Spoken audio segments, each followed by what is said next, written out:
Hello दोस्तों, आज हम लोग कॉम्प्लेक्स नंबर में क्वाड्रेटिक इक्वेशन के बारे में पढ़ेंगे। क्वाड्रेटिक इक्वेशन जो है वह आप 10th क्लास में भी पढ़े थे, लेकिन उसमें एक कंडीशन आ जाता है कि अगर आप क्वाड्रेटिक इक्वेशन का डिस्क्रिमिनेंट आप जब निकाल रहे थे तो उसका वैल्यू यदि 0 से कम आए, यानी अगर d का मान 0 से कम यानी निगेटिव आ रहा था, तब आप उस समय यह लिख के छोड़ दिए थे कि डिस्क्रिमिनेंट अगर 0 से कम है तो उसका जो रूट्स होगा वो नॉट रियल नंबर होगा। बात सही है, वह रियल नंबर नहीं होता है। तो हम लोग उसको इस बार कॉम्प्लेक्स नंबर में इमेजिनरी नंबर का नाम देकर के पढ़े थे। तो वह हम लोग छोड़े थे रूट अंडर के अंदर माइनस वैल्यू रहने पर हम लोग उसको फाइंड नहीं कर पाते थे। यानी रूट के अंदर अगर माइनस वैल्यू है तो उसका स्क्वायर रूट हम लोग नहीं निकाल पाते थे, लेकिन कॉम्प्लेक्स नंबर में हम लोग इसका सॉल्यूशन हो चुका है। चलिए स्टार्ट करते हैं। इससे पहले अगर मेरे चैनल पर आप पहली बार आएँ तो चैनल को सब्सक्राइब कर ले, ताकि आपका टोटल वीडियो आपके पास डायरेक्ट पहुंच जाए और आप आसानी से देख सकें। चलिए शुरू करते हैं। देखिए, क्वाड्रेटिक इक्वेशन का लेट एक ले लेते हैं। लेट इक्वेशन लेते हैं ax² plus bx plus c। ये एक प्रकार का क्वाड्रेटिक इक्वेशन है जिसमें आपका रूट्स निकालने का फॉर्मूला दिया हुआ था x = -b plus minus under root b² minus 4ac/2a। ये आपका रूट्स का फॉर्मूला हो गया। -b plus minus b² minus 4ac/2a। इससे आप क्वाड्रेटिक इक्वेशन का रूट्स फाइंड कर लेते थे, जिसमें रूट्स के अंदर जो वैल्यू है इसको हम लोग डिस्क्रिमिनेंट बोलते हैं। डिस्क्रिमिनेंट जिसका वैल्यू होता है b² minus 4ac, b² minus 4ac। तो रूट्स का जो नेचर पता करने के लिए विदाउट रूट्स फाइंड किए हुए भी हम पता कर सकते थे। इसका नेचर पता करने के लिए हम लोग d को फाइंड करते थे, डिस्क्रिमिनेंट। अगर डिस्क्रिमिनेंट का वैल्यू 0 से ज़्यादा आ रहा है यानी पॉजिटिव आ रहा है तो रूट्स क्या होगा? Real and unequal. जब d का वैल्यू 0 से ज़्यादा हो तो रियल एंड अनइक्वल था। अगर d का वैल्यू 0 के बराबर था तो आपका रूट्स जो है रियल एंड इक्वल आया था। और यदि d का वैल्यू 0 से कम है तो यहाँ पर हम लोग ये लिख करके नॉट रियल नंबर लिख करके हम लोग छोड़ दिए थे। यही इसमें कॉम्प्लेक्स नंबर के रूप में हम लोग इसको फाइंड आउट करेंगे। आगे समझ में, d का वैल्यू 0 से कम हो। जैसे सिंपल से लिया जाए कि x² एग्जाम्पल लिया जाए, x² प्लस 2 = 0। अब इस क्वेश्चन को देखिए कैसे बनाया जाएगा। x² प्लस 2 = 0, यह भी आपका क्वाड्रेटिक इक्वेशन ही कहा जाएगा। तब आप करेंगे x² = -2, x का वैल्यू क्या हो जाएगा? Under root -2। जब आप ऐसे फाइंड आउट करेंगे तो इसका यह जो टर्म है वह रियल पार्ट है ही नहीं। ये टर्म कैसा है? तो इमेजिनरी पार्ट है। तो यहाँ पर प्लस माइनस दे सकते हैं। x = प्लस माइनस यहाँ पर हो जाएगा 2i², क्योंकि आपको पता है -1 का वैल्यू i² होता है। तब आप लिख सकते हैं x = प्लस माइनस √2i। इस तरह से आपका इमेजिनरी नंबर के रूप में आप इसको फाइंड आउट कर सकते हैं। ठीक है, आप देखिए एक और एग्जांपल ले लेते हैं जो इससे बड़ा हो। एक एग्जांपल लेते हैं हम लोग x² प्लस 4x, क्या लिया जाएगा? 4 × 16, यहाँ पर यहाँ पर x ले लीजिए, यहाँ पर 2।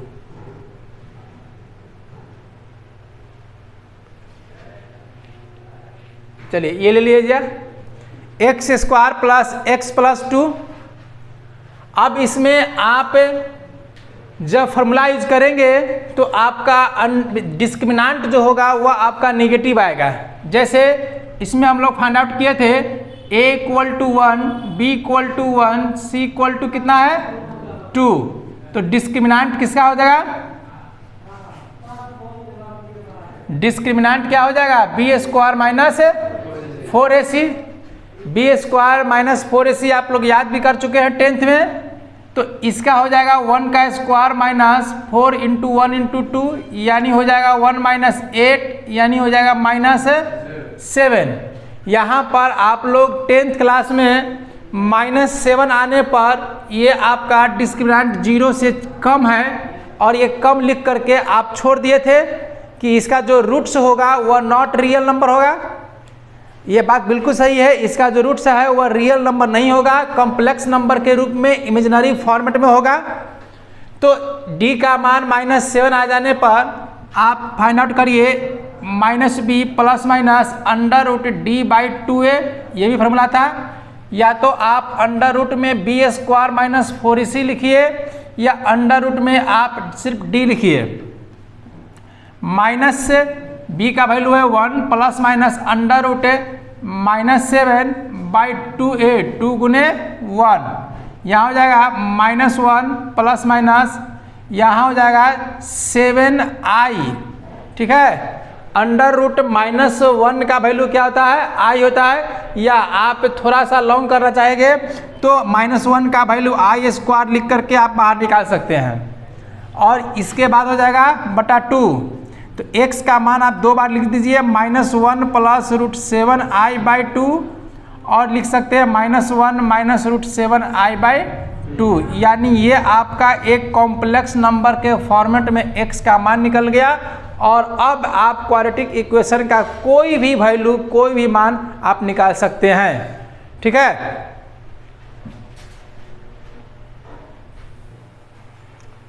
देखिए नेक्स्ट क्वेश्चन 2-3 को हम लोग बना लेते हैं। इसमें एक क्वेश्चन है 5x² प्लस √5 था, √5x² प्लस x प्लस √5।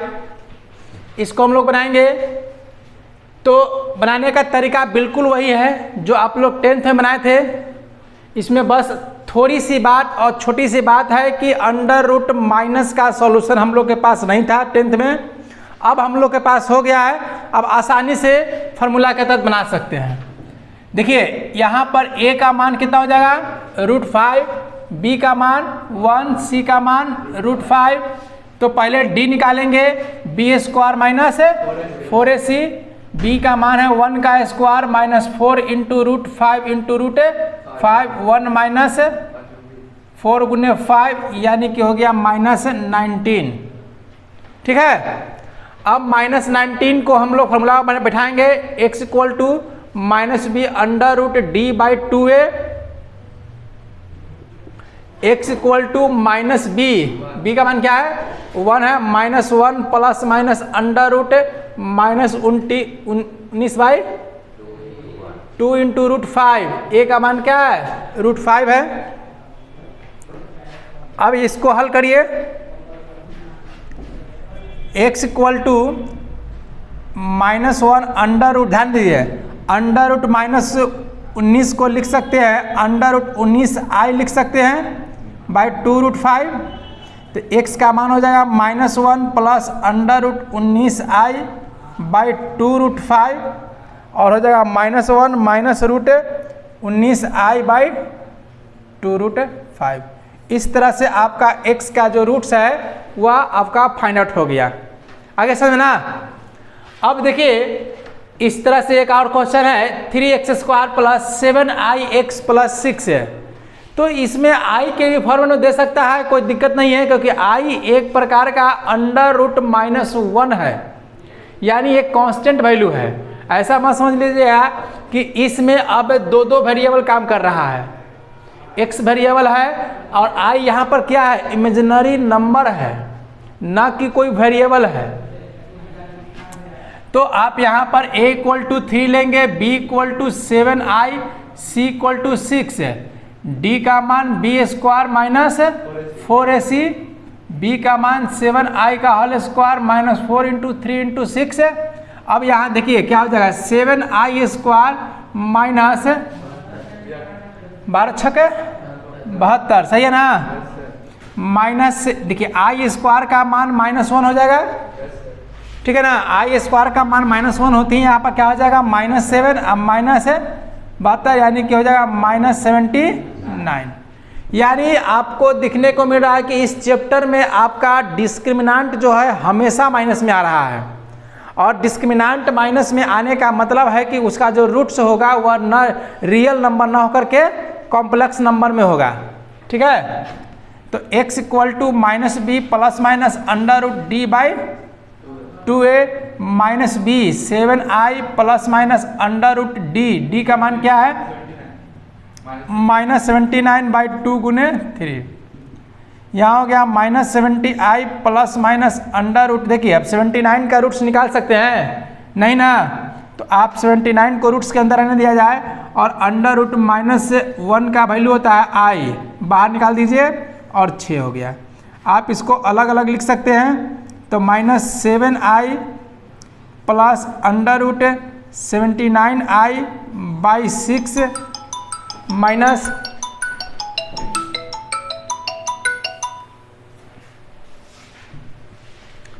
देखिए -7i माइनस 79i/6, ये आपका हो जाएगा x का मान, ठीक है।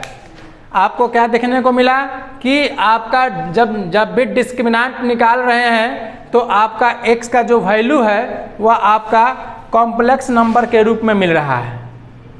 अब देखिए इस क्वेश्चन को देखिए, x square plus 13 equal to 4x, तो हम लोग क्या करेंगे, सबको एक तरफ पहले लाएंगे, इक्वेशन को सुधार लेंगे, x square minus 4x plus 13 equal to 0। a का मान क्या होगा 1, b का मान -4, c का मान 13, यानी d का मान हम लोग निकालेंगे b square minus 4ac। b का वैल्यू कितना है -4 का होल स्क्वायर -4 इंटू 1 इंटू 13, यानी क्या हो जाएगा 64 माइनस, चलिए 4 चौको 16 ना, -52, कितना होगा 52 में 16 माइनस करेंगे तो -36 है, 6 12, ठीक है। यानी d का मान -36 आया है, तो यहाँ भी वही होगा, जो रूट्स होगा वह कैसा होगा, कॉम्प्लेक्स नंबर होगा। यदि आपसे अगर नेचर पूछे तो आप यहाँ पर दे सकते हैं, जो d का जो वैल्यू होगा वह आपका कॉम्प्लेक्स नंबर होगा।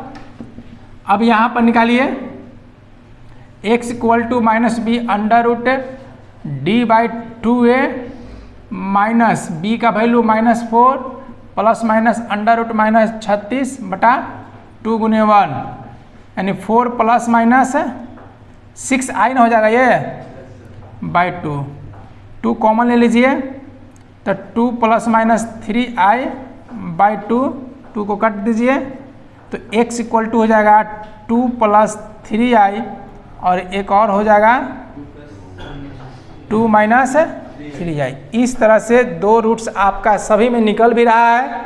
बस यही ध्यान देना है कि आपको जो रूट्स है वह आपका क्या बोलिए 7 का स्क्वायर। हाँ देखिए इसमें आप थोड़ा सा गलती हो गया, सिर्फ हम लोग i स्क्वायर लिए हैं, ठीक है। तब यहाँ पर हो जाएगा 49, ठीक है ना। 49 हो जाएगा, 49 और 72 कितना होगा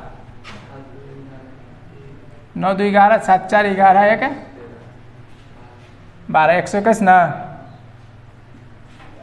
देखिए थोड़ा सा कैलकुलेशन आप लोग ध्यान देते नहीं है, क्लास में खाली बैठे रहते हैं। यहाँ हो गया आपका 11i।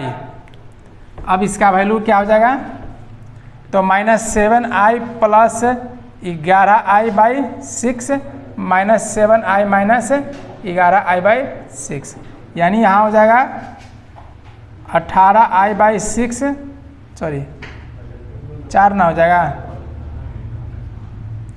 और यहाँ हो जाएगा -18i/6। यहाँ पर 3 हो गया, 2√3 हो गया, 2/3i और -3i। देखिए ऐसे ऐसे कैलकुलेशन थोड़ा सा आप ध्यान दीजिएगा, ये कभी कभी हो जाता है, क्योंकि हम लोग सिर्फ आई पर ध्यान दिए, आई का होल स्क्वायर कर दिए, 7 को रहने दिया जाए। तो इस तरह से आपका इसमें क्या सीखने को मिला कि क्वाड्रेटिक इक्वेशन का हल करते वक्त अगर डी का वैल्यू माइनस में आ रहा हो तो भी आपका पॉसिबल अब है कॉम्प्लेक्स नंबर के रूप में। इस तरह से इस इक्वेशन की शुरुआत हुई थी 7th क्लास से, 8th क्लास से।